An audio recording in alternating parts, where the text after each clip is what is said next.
'Tis the season for horror movies, and we bet you're digging through your Netflix queues to find all your favorites. But while you may have seen The Exorcist or A Nightmare on Elm Street hundreds of times, we're willing to bet you might have missed some of the cooler Easter eggs and references these movies have made. For instance, do you know who Michael Myers' iconic mask is based on? And if you speak Norwegian, The Thing's opening scene might have ruined the movie for you. Keep watching to find out why and learn more about your favorite horror movies. If you haven't already, we highly recommend clicking that subscribe button. That way, you'll stay up to date on all the awesome content we're sharing daily here on ScreenRant. Plus, there's a solid chance it'll help protect you from Freddy, Jason, Michael Myers, and all the other monsters.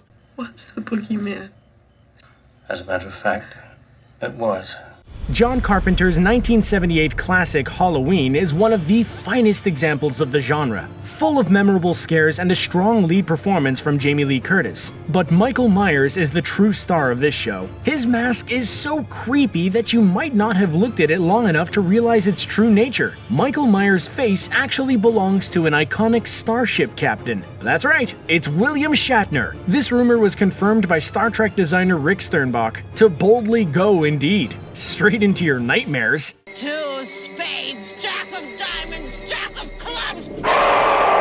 Sam Raimi's Evil Dead Trilogy is full of shocks, gore, and more slapstick humor than an episode of The Three Stooges. Plus, Bruce Campbell, what's not to love? There are more than a couple great Easter eggs to be found in this series, but we'll focus on two in particular. First is Raimi's classic Oldsmobile, which shows up in all his movies, even Spider-Man. Then there's the reference to another horror classic, A Nightmare on Elm Street. Freddy's glove appears in Evil Dead 2 hanging on a tool shed door. How many Invasion of the Body Snatchers remakes are we up to now? There was the 1956 original, the 1978 remake, 1993's Body Snatchers, and even a more recent effort starring James Bond himself, Daniel Craig. Let's focus on the 1978 version, starring Donald Sutherland, Brooke Adams, Jeff Goldblum, and Leonard Nimoy. There's a brief cameo from Kevin McCarthy, who starred as the lead protagonist in the original 1956 film. He briefly shows up shouting the same things he was saying at the end of the original film before he's struck by a car. That's a 20-footer. 25. The 1975 classic Jaws single-handedly inspired the term blockbuster and placed Steven Spielberg at the forefront of all-time great directors. It holds up as one of the most terrifying and intense movies ever made. We're still afraid to go back in the water. Spielberg managed to honor his early filmmaking roots by fitting in an audio reference to his first movie, Duel. When the shark meets its demise, the sound effect as it sinks to the ocean floor is the same one used when Duel's truck was defeated. Through the years, John Carpenter has given us many horror gems, but The Thing might be his very best. Its stark imagery and unforgettable creature effects have ensured its place near the top of practically every great horror movie's list. But all the film's intensity and mystery might have been for naught for those members of the audience who spoke Norwegian. In the film's opening scene, where a dog is being chased and shot at by a group of Norwegian scientists, they're shouting that the dog isn't really a dog, but an alien imposter. Whoops. Come up to the lab and see what's on the slab. The Rocky Horror Picture Show is best known for its striking and evocative subject matter and its amazing soundtrack. It's also prompted some of the most insanely awesome midnight screenings you'll ever attend. The cult classic musical might also win the prize for having the best Easter egg of all, though. And that's a literal Easter egg. No, seriously, there are actual Easter eggs in the movie. At one point during the production, the cast and crew had an Easter egg hunt and some of the eggs got left behind.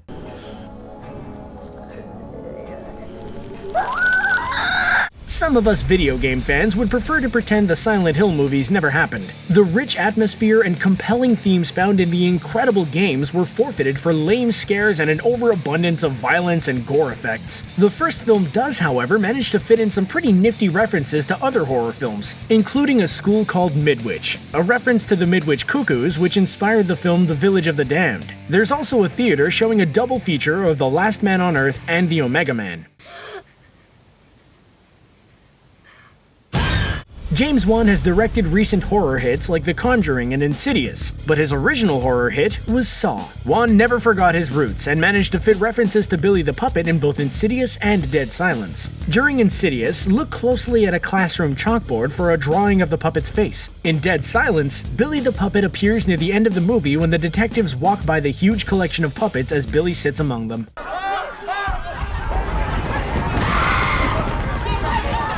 Cloverfield, produced by J.J. Abrams and directed by Matt Reeves, features a couple of great Easter eggs and references. First and foremost, the title cards at the film's start include an octagon shape. This is a reference to the Dharma Initiative from Abrams' TV series Lost. In the film's closing sequence flashback, you can just make out something falling into the ocean behind Rob and Beth's cute little Ferris wheel moment too. The falling object may have been the arrival of the Cloverfield monster all along.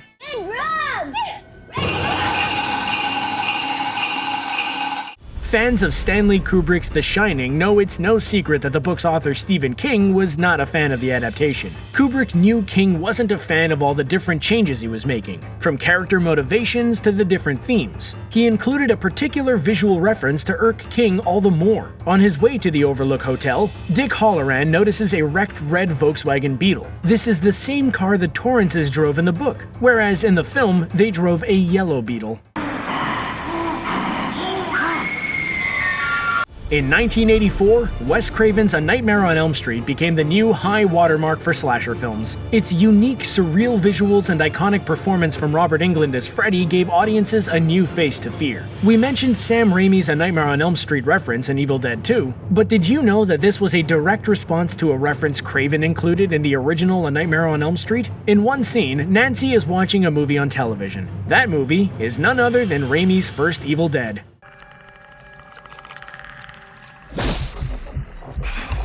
While the first Predator film is considered a classic of the action horror genre, no one in their right mind would argue the same of its first sequel. Predator 2 isn't a good film by any stretch of the imagination, but it does feature one of the coolest Easter eggs in the pre-Marvel Cinematic Universe era. In the scene which features the Predator's trophy room, you'll notice a number of skulls hanging about. Does one of these look particularly familiar? That's because it's a skull of the Alien franchise's Xenomorph.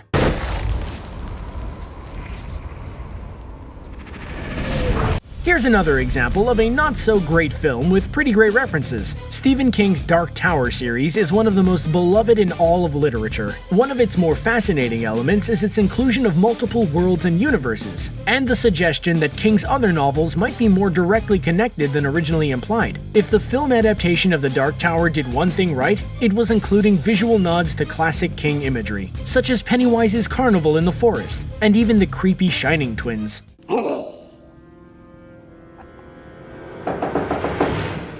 Following the release of A Nightmare on Elm Street, Wes Craven struggled to create a film that could hold a candle to the 1984 classic. He recovered in 1994 with Wes Craven's New Nightmare, but reached a whole new level with 1996's Scream, which was his send-up of the entire horror genre. In a particularly inspired reference, Craven himself appears in the film as the high school janitor. Does that outfit look familiar? Probably because it belongs to none other than Freddy Krueger.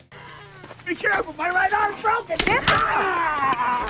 Death Proof is Quentin Tarantino's half of Grindhouse, which also featured Robert Rodriguez's superb Planet Terror. While even Tarantino has gone on record saying Death Proof is the effort he's least proud of, it might be the closest thing we'll get to a Tarantino-helmed homage to B-movie slashers. As you'll no doubt recall, Kurt Russell stars in the film, and Tarantino, being a huge fan of the actor, managed to include a sly nod to one of Russell's most beloved films, Big Trouble in Little China. Notice Jack Burton's shirt on the bar wall? You do know who I am. Chucky. While the first Child's Play might not be anyone's personal favorite horror flick, it had a decent amount of scares and introduced the world to one of horror's most iconic characters. But then the franchise kept going, and going, and going. One of the lesser entries at least managed to fit in a cool nod to other horror classics. Bride of Chucky includes a moment at a police station that shows off some of horror's most iconic props, such as Jason's hockey mask and Leatherface's chainsaw. They're coming to get you, Barbara. The first entry in Edgar Wright's iconic Cornetto trilogy, Shaun of the Dead, is both an excellent comedy and a solid horror flick, single-handedly launching Wright's career as well as Simon Pegg's and Nick Frost's. Since Shaun of the Dead is a loving homage to the horror genre, it includes a number of great references. Perhaps its most inspired is in naming Shaun's mother Barbara, which gave us the hilarious reference to George A. Romero's zombie classic Night of the Living Dead when Ed tells her over the phone, "We're coming to get you, Barbara."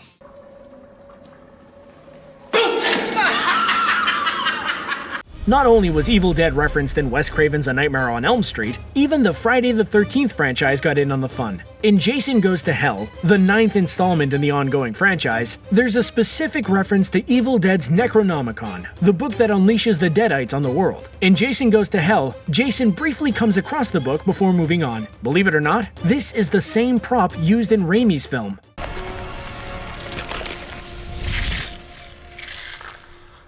James Gunn's feature debut Slither might not have made a huge box office splash when it first released in 2006, but since Gunn's foray into the world of Marvel with the Guardians of the Galaxy films, many fans have discovered Slither's wonders. A self-professed horror fan, Gunn didn't pass up the opportunity to fit in a reference to one of his favorite films. In one of the film's early scenes, you'll note the R.J. McCready funeral home. This is a reference to Kurt Russell's character in John Carpenter's The Thing.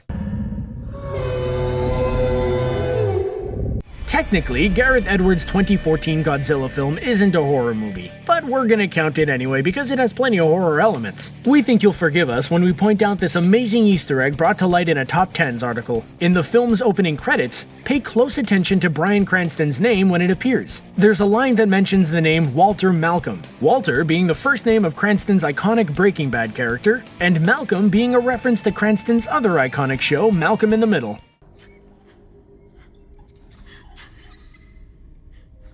From the start, James Wan's Saw franchise developed a reputation for both its brutal murders and its crazy twist endings. At the conclusion of Saw 1, spoiler alert for the 5 of you who haven't seen it, we get the massive shock that John Kramer is the killer's true identity. Of course, if you pay close attention to one of the film's early flashbacks, you'll notice a sketchbook on John's hospital bed table. This includes a sketch of one of his many complex death traps.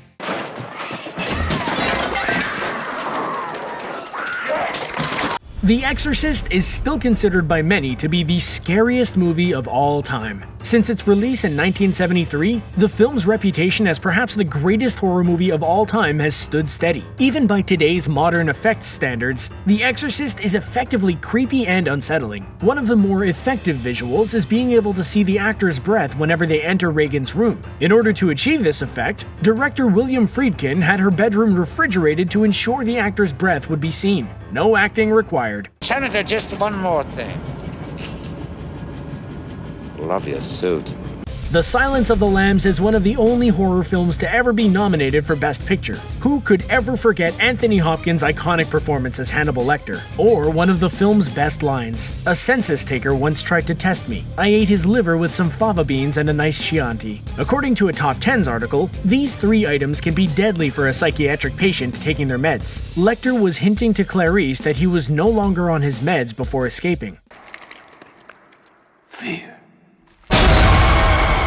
The more successful of 2017's 2 theatrically released Stephen King adaptations, it is both a successfully shocking horror film and a touching coming-of-age flick. While the 2017 version is undoubtedly superior, there are many fans who grew up loving the made-for-TV adaptation starring Tim Curry. The newer version managed to fit in a subtle nod to Curry in the scene where Richie Tozier ends up on his own in a room full of clowns. You'll notice one of these clowns is styled to look like the TV version of It.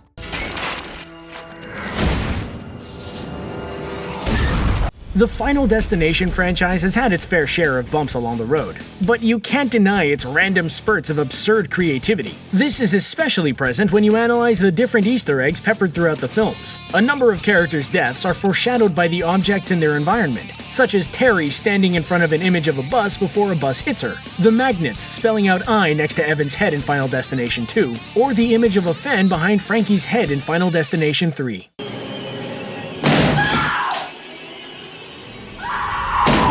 Whew, we survived. Did you learn something new about your favorite horror movie? Are there additional Easter eggs we might have missed? Let us know in the comments below. And before you go, don't forget to subscribe to ScreenRant for more great videos. Thanks for watching.